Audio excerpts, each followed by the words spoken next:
இந்த அணுவை பிளந்தால் என்ன இருக்கும் தெரியுமா? இந்த அணுவை பிளந்தால் அதுக்குள்ள என்ன இருக்கும்னா 3 விஷயம் இருக்கும். என்னன்னா எலக்ட்ரான், புரோட்டான், நியூட்ரான். இது நீங்க சயின்ஸ்ல படிச்சிருப்பீங்க இல்லையா? எலக்ட்ரான்னா என்னது? Negative energy. புரோட்டான்னா பாசிட்டிவ் எனர்ஜி. நியூட்ரான்னா ரெண்டுத்தையும் பேலன்ஸ் பண்ற எனர்ஜி. ஓகே, இப்ப பாசிட்டிவ் அப்படிங்கிறது ஆண் தன்மை, பாசிட்டிவ்ங்கிறது ஆண் தன்மை, நெகட்டிவ்ங்கிறது பெண் தன்மை. ஓகே, இதுதான் சிவசக்தின்னு சொல்லுவாங்க. நியூட்ரான் அப்படிங்கிறது ரெண்டும் கலந்த தன்மை, ஆண் பெண் கலந்த தன்மை. திருநங்கைகளை சொல்றாங்கல்ல, அது வந்து ஆண் பெண் கலந்த தன்மை, ஈக்குவலா இதா இருக்கிற தன்மை. சோ இந்த ஒரு அணுவே இந்த மாதிரி தான் ஆக்கப்பட்டிருக்குது. ஒரு அணுங்கிறது என்னது? இந்த 3 விஷயம் தான், ஆண் தன்மை, பெண் தன்மை, ரெண்டும் கலந்த தன்மை. இதுதான் ஒரு அணு. இந்த அணு கூட்டம் எல்லாம் சேர்ந்து என்னவா இருக்குதுன்னா செல்களா இருக்குது. செல்ஸ் கேள்விப்பட்டிருக்கீங்களா? செல் எல்லாம் சயின்ஸ் லேப்ல காட்டுறாங்களா? So cells. இந்த செல்கள்லாம் சேர்ந்து என்னவா இருக்குது? உடல்ல இருக்கிற உறுப்புகளா இருக்குது. உடல்ல இருக்கிற உறுப்புகள், கண்ணு, காது, மூக்கு, லங்ஸ், ஹார்ட், இந்த மாதிரி உறுப்புகளா இருக்குது இந்த செல்கள்லாம் சேர்ந்து. ஓகே, இந்த உறுப்புகள்லாம் சேர்ந்து என்னவா இருக்குது? ஒட்டுமொத்த உடம்பா இருக்குது. இதுதான் இது அணுக்கள். அணுக்கள் சேர்ந்து செல்களா இருக்குது, செல்கள் எல்லாம் சேர்ந்து ஆர்கன்ஸா இருக்குது, ஆர்கன்ஸ் எல்லாம் சேர்ந்து உடம்பா இருக்கு. ஓகேவா? சோ இந்த செல், இந்த அணுக்கள் மட்டும் ஆண் பெண் தன்மை கிடையாது, செல்களும் ஆண் பெண் தன்மை உடையதுதான், சிவசக்தி தன்மை உடையதுதான்.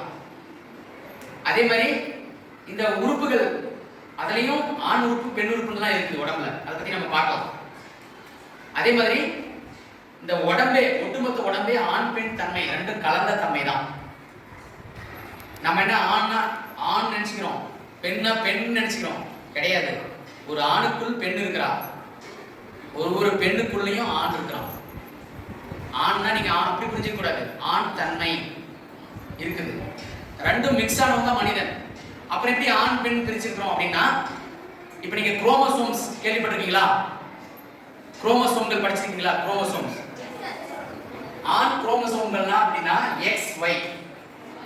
XYனா ஆண் குரோமோசோம் அர்த்தம். பெண் அப்படின்னா XX குரோமோசோம்கள் சேர்ந்தது என்னது?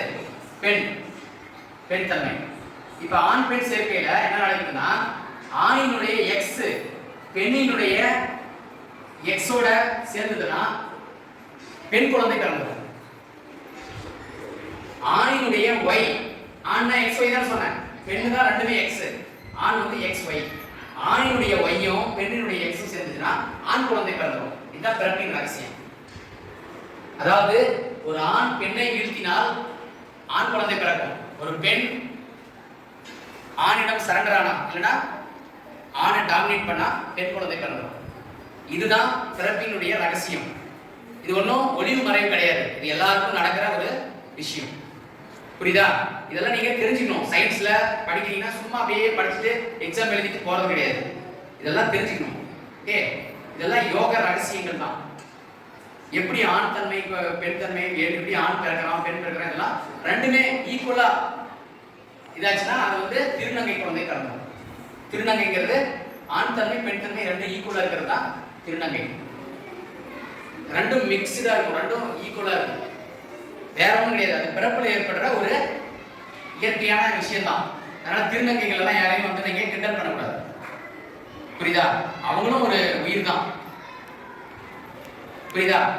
சரி, இது இந்த மாதிரி தான் நமக்கு உடம்புல எல்லாமே நடக்குது. ஸோ நம்ம உடம்புல இருக்கிற ஆர்கன்ஸ் சொன்னோம் இல்லையா, அதுவுமே ஆண் பெண் தன்மையுடையதுன்னு சொன்னா, அது அந்த உறுப்புகள் உடம்புல வந்து முக்கியமான ஆர்கன்ஸ் இருக்குது, அது பேர் ராஜ உறுப்புகள் சொல்லுவாங்க. என்னது? ராஜ உறுப்புகள். இது எது அடிப்படையாக கொண்டதுன்னா இந்த பஞ்சபூதங்களை அடிப்படையாக கொண்டதுதான். அது 12 ராஜ உறுப்புகள் இருக்குது.